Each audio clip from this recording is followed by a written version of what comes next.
wanatumia nguvu za giza kutangaza neno lako. Wengine wanatumia vibaya mamlaka ulowapa kunyanyasa waumini wao.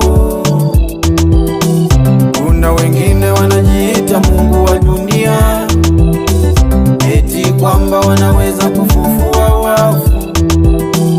Wengine wanatumia vibaya vifungu vya Biblia kwa ajili ya kupotosha watu.